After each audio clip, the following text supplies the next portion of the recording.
Hi everyone, Elle Hackney here, and welcome back to my YouTube channel where I get to speak to everyone in the book community, whether they be authors, illustrators, podcasters, or industry professionals. And today I have a very special guest joining me to have a chat. So, this guest today not only is a published author of two novels based on life experience, she's a journalist, but in her spare time, she works tirelessly to advocate against domestic violence and stalking. Please welcome Nicole Madigan. Thank you for having me. Now, Obsession, I understand, is based on real life events, and your recent book, Torn, also has the same types of themes. Tell me all about these books. So I think, as a journalist, you're often inspired by your own sort of life experiences and the observations of life that you make. When it came to obsession, that was directly related to my life. So I had been enduring this stalking situation for quite a long time, and being a journalist, you want to, I guess, first of all, you want to know more. And second of all, you then want to share that information with other people. And based on my own life experiences and what's helped me, other women's or other people's stories have always helped me process difficult things that I've gone through. So I always want to sort of practice what I preach a little bit, and decided to put it out there. I think initially I was pitching a research-based book to the publisher. And in fact, probably 60% of Obsession is research based. But they sort of encouraged me to consider sharing my personal story, which in the end I did. And it was, I was really glad I did in the end. With Torn, it's not a memoir of my own life, even though it was inspired by thoughts and feelings that I was going through. But it is the unique stories of four different women who are in that middle stage of, the time between when you've experienced some sort of betrayal in your relationship, whether it's a big explosive one or a series of little paper cuts, between that time when you get that tap on the shoulder that says something's not right, and making that decision, do I stay or do I go? Mm. So, with these two stories, when did you feel the need to even write them or start? Like, how long did all this take? In the case of Obsession, it was once a charge had been laid on the person doing the stalking, and I felt like I accepted what was happening. So I accepted that it had been a stalking situation and a crime had taken place. And I didn't feel so ashamed of how much it was impacting me. Yeah. But because I had felt that sort of embarrassment and shame, I wanted to sort of, that's what made me want to put it out there, so that other people going through it might sort of go, well, hang on, it's that's not okay, or I can speak up, or I can go to the police, or whatever it may be. Um, in the case of Torn, I suppose I was going through my own little personal, you know, confused time, I guess. Some things had happened, and I was in that period myself of, I don't know what to do. And it was consuming me. And I just wondered, as I often do when I'm going through different experiences, is anyone else going through something like this? And I started reaching out and talking to people, and I realized, yeah, a lot of women are going through it. And maybe there would be some benefit to sharing those experiences, because I felt like I would have benefited at that time of talking to other women and hearing those stories. So hopefully, yeah, Torn will benefit somebody else that's going through that. There's so much to unpack with this because to even know that, even though it's been proven, right? It was crime, someone got charged, so it's clearly happened. For you to feel embarrassment though, like it's one of those things you go, oh my gosh, like to process it in a way where that's a feeling you're feeling. Were you surprised that that's how you did react? I think in the case of something like stalking, the nature of stalking is often so kind of distasteful and vulgar and underhanded, and it's usually surrounding, a strange circumstance. So and often there's an ex-partner or a, you know, some sort of dynamic like that as well.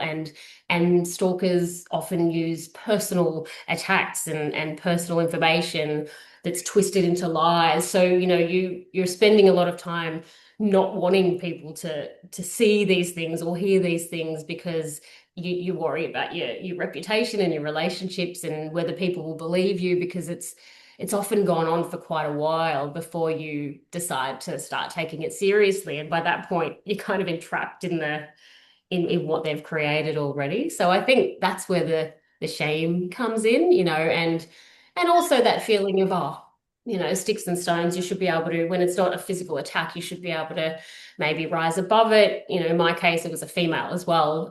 So that made it even more sort of awkward, I thought, to talk about and express how fearful I was at that time.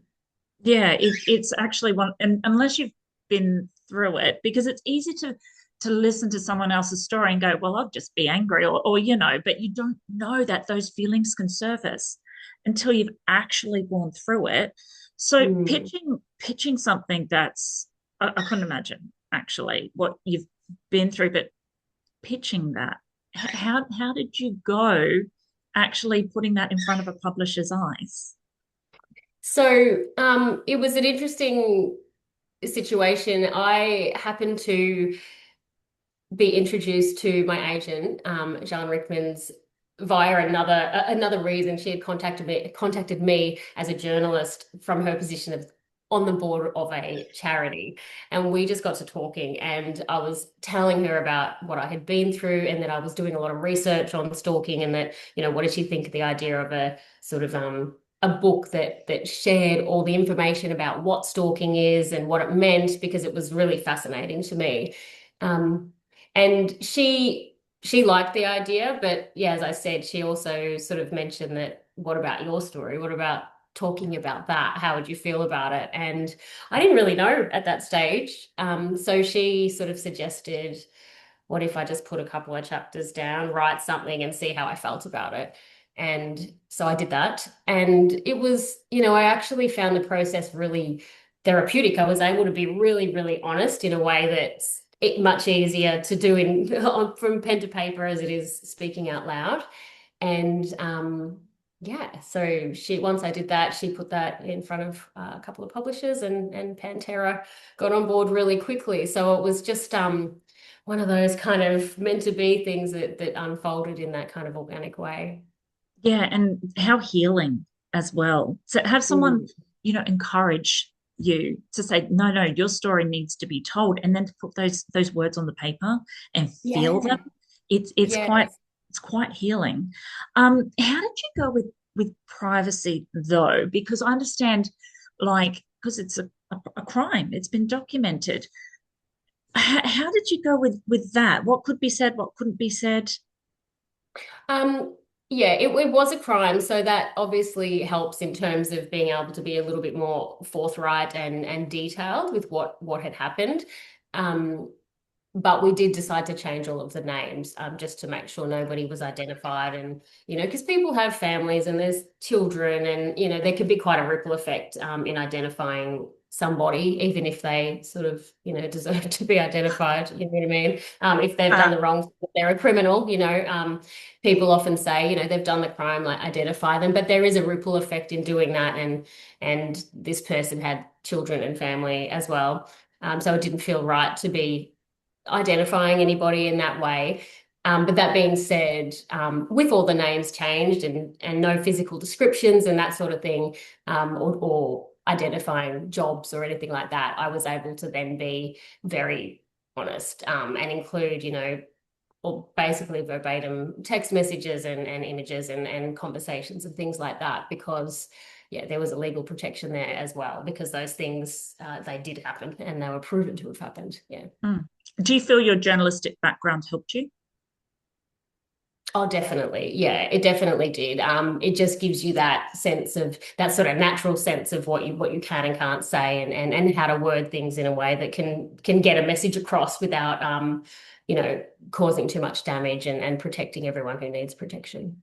Yeah. And what's the best feedback you've had from both books so far? Because they're powerful. Yeah, I think in the case of Obsession, it was just that relatability. So, I've lost count of the number of people who have sent me messages to say sort of like that's what they're going through, and they just weren't sure if they could do anything about it, or if they were going crazy by being so consumed by it or so upset by it. In the case of Torn, I think it's relatable to so many women because when it comes to relationships, women tend to put like so much pressure on themselves to make it work. There are so many barriers to deciding to end a relationship, and ending a relationship is not always the right answer. But the fact that so many women are going through so much anguish in making that decision tells us something. I think, it tells us that there's one part of us saying, I deserve better than this. This shouldn't have happened. Something's not right. And yet here I am scratching and fighting and doing everything I can to make the right, quote unquote, right decision. And how that decision affects other people, always comes into play as well, particularly when there's children involved. It can be so confusing. There are societal barriers, private expectations. There's so much pressure. And then when you add in things like coercive control, which are often present without people even realizing it, there's a lot of relatability there, I think, where women can go, I'm secretly feeling like that. People think I'm happily married, but I'm tormented by the fact of I don't know what's really right for me. Yeah, because it is that at what point do you talk about this? Because for some people, it's also what their standards are, what their level of exception with behavior is. Some people think, oh, well, this is just life. Other people kind of think, no, no, no, I think there's a problem here. It's at what level you feel to get help. And is this where your charity comes in? Friends with Dignity? Yeah, yeah. So I'm on the board of Friends with Dignity, and they're a really beautiful charity. I love their charity because I guess it's the next step after raising awareness and encouraging or helping people leave. It's that step afterwards. So their main cause is to provide these sanctuaries, they call them, but they're houses that are fully furnished and decorated to suit the family that will be going into those homes, so that once they escape a violent situation, they have somewhere to go that feels like home. And they feel like they can have some pride and give a beautiful space to their children, and not feel like they're sacrificing absolutely everything in the pursuit of safety. Absolutely, because it's safety, like you said, it's somewhere to go, and that's a huge move for some people because some people would literally leave with nothing, and to have that home to go to where they have some clothes, some personal, hygiene effects, things like this. It's such a good cause. And what made you get involved with Friends with Dignity? Um, I've been really passionate about domestic and family violence for probably around, over 10 years now. I've been kind of working in that space. And it started, I guess, from, reading other people's stories. This was sort of when I guess coercive control was starting to become more talked about. And I think, me, like a lot of people could probably relate to some of those things and feel a little bit empowered by learning about it and understanding it. Um, and being a journalist at that time, I decided to research it a little bit more and get a bit more involved. And I naturally started writing about it. And in doing that, I guess you're exposed to the true horror of what is happening. We only see the tiny fraction of what happens in the news. Even with tragic murders, we're only seeing a fraction, but there's so much more going on. There's physical violence, there's financial abuse, coercive control, so many horrible things happening. And speaking to all of those women, it's just overwhelming. And there's so much to do. And, not a lot happening in terms of, the government and legislations, it's very slow. It's a slow burn progress, I think. So it's just a passion of mine. And when I saw the opportunity to join the board and do something tangible with Friends with Dignity, I kind of jumped at it. So it's been really nice. And I think it's generational as well, because I remember in the 80s, like I was a child of the 80s, but the amount of times I would hear the phrase, oh, it's a man's world. It's like, okay, so that was the expectation. That was it. But there was no, well, let's challenge that. Whereas girl power 90s, girls power, that all then came about. And I feel like as the decades grow, this, like you said, it's a slow burn. It's going to take a while, but I feel there are those changes. But do you feel as well, after meeting women who you feel it starts in the home sometimes, right? Like if they're already putting up with that from their husband, for example, does it then trickle into their work life, into their friendships? Is it a whole dynamic where it can filter into other aspects? I think it can because the whole concept, especially when you're talking about non-physical abuse, it's confusing and hard to identify and really hard to talk about. And it's shrouded in a lot of shame, and it can feed off itself even when you do talk to people. So for example, if you start to test the waters and maybe tell a friend, well, this happened and this happened, and it doesn't sound like a violent attack, a friend may not want to say, oh yeah, your husband's, he's awful, like you should leave him. They may sort of start to explain it or justify it, and then you internalize that message. Oh, I've overreacted. It's not that bad. Everyone's going through it. And next minute you start to sort of justify those behaviors and those attitudes, which then you take with you wherever you go, and maybe you pass those on to your children without meaning to or realizing it. And it can, yeah, I think that ripple effect can spread through. And in turn with men too, the more they're able to do and not taken to task on and not questioned on, why not take that into the workplace and into your social circles and things like that. Yeah, absolutely. And so with your writing career, because two novels, are you working on any more? Well, I have just started to consider trying my hand at fiction. I haven't written an adult fiction book before. I've written two kids' books, but yeah, I think that'll probably keep me busy for a little while until or unless another kind of issue or social issue or issue affecting women comes into my face, and then I sometimes I just can't help it. I need to just like dive straight in and yeah, change tack or pivot, as they say. So yeah, we'll see. Because yeah, your plate seems very full. Journalists, responsibilities, novels, advocating, like you're putting so much time into all these projects. How do you find the time to write? Like when does that happen? It's really tricky. Yeah, I'm not going to lie. I'd love to say, I take a week at a writer's retreat and go and write in a special place, but I don't and I can't. I've got children as well, and I'm on my own. So it really genuinely is when there is an hour of quiet, I write in it, or when there is a day that I can move for a little bit of time and do it, I'll do it. Late nights, very common time for me to write. I'd rather write late at night than early in the morning. I'm not a morning person, but it really is just stolen moments of writing.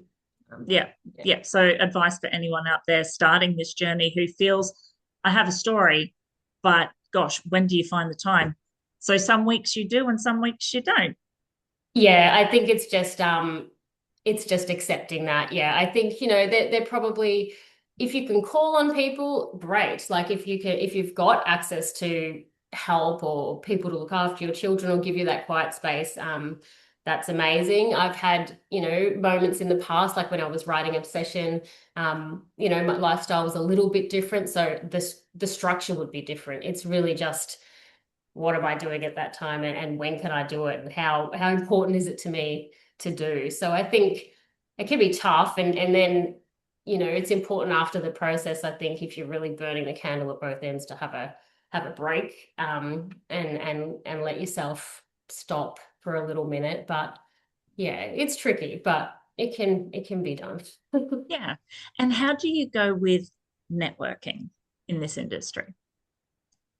I think, it's we live in a time that because of the internet and social media, it's so helpful for people in my situation who have been kind of tied to my family and my four walls because of my responsibilities with my kids and my situation being the primary carer and things like that. So I think without online access, that would have been really tough. It's not that easy for me, or it hasn't been in the past, to physically get out and network. It's changing a little bit. My kids are getting a bit older now, so that brings a little bit of freedom. But I think being really proactive and maintaining those relationships once you develop them is really important, whether that be with someone I've interviewed, or someone like yourself, or fellow authors. And no matter who it is, it's just making the effort to try to maintain that contact, which is can be hard, especially for women and mums who are like trying to juggle everything. I couldn't agree with you more because I'm sole carer of two kids, but they are growing into those teenage years where they can be kind of left alone for a couple of hours. Like they know not to play with knives and guzzle the stuff under the sink, which is great. Yeah. But it's true. You're probably like me though. You got the sport on the Saturday morning, so you can't go to those writing things in town, or can't go to that library thing, or when I was meant to meet you, my son decided to meet a soccer post. So, Yeah. but I think it's Yeah. so great these days because all you have to say is, "This is my situation," and so many people are understanding. So I'm like you, where Yeah. I promote. Please don't let this stop you because people will understand if you can't make it to things. That's the thing. Yeah, I think often, that's that people pleasing nature in all of us, and that anxiety that people won't like us. I have that to a higher degree. I absolutely hate committing to something and then not being able to do it. But I do that all the time because I want to do things and I want to meet the people and support people, and the kids in life take you over at the last minute. It's always at the 11th hour, as you know. So it can be tricky, but you're right. Most people really are understanding, and we have a really, it's easy to focus on all the negativity in the world, but there's a lot of beauty as well, and a lot of kindness. And I've certainly felt that in everything I've gone through in the last few years. Yeah, I've got to say, it's hard to go through hard things, but in those times of darkness, you see the light really clearly, and there's a lot of it. Yeah, because you've really come out the other end when you think about it. Like you've used this not only to heal yourself, but to help other women. And you're bringing like so much light to a topic that's usually kept in the dark that no one wants to shine a light on. Because with some people out there, this topic is just far too hard. Like you said, like there's so many layers to it as well. Now, tell Yeah. me, you did mention children's books. Tell me about your children's books. Oh, yeah. So this was quite a while ago now, probably. Oh, we're looking at, oh, goodness. Oh, maybe 12, 13 years ago. Yeah, just with a little publisher that was based in Europe that was like picking up some books in Australia. So yeah, they were just two little yeah, it was an eco-friendly publisher, so it was quite cool. The books were fully environmentally friendly and recycled and things like that. So yeah. What do your children think of these books? Well, they've probably outgrown them now, but when I first brought them out, they still have their copy each, their little signed mum copy. But yeah, they've outgrown them now. But at the time, they were very excited to have them in their schools and that sort of thing. So Perfect. Now, for anyone watching this video today, if they want to get involved with the Friends with Dignity charity or talk to you more about your books, how do they contact you? yeah, so I'm very responsive on social media. So if anyone wants to send me a message via Instagram, that's great.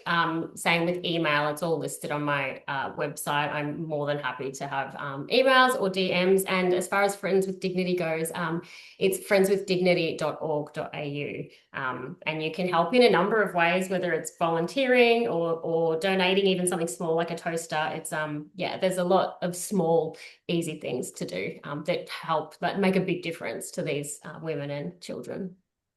So anyone watching this video today, make sure you support Nicole, make sure you follow her on the socials, share her content, buy her books, review her books. We want her to grow stronger in the community because she works hard to help others and the charities she supports as well. Thank you so much for coming and talking with me today. Nicole, it's just been an absolute pleasure. Oh, thank you so much. That was a really wonderful conversation. There's so many things to talk about. I'm really grateful that you've had me on. Thank you.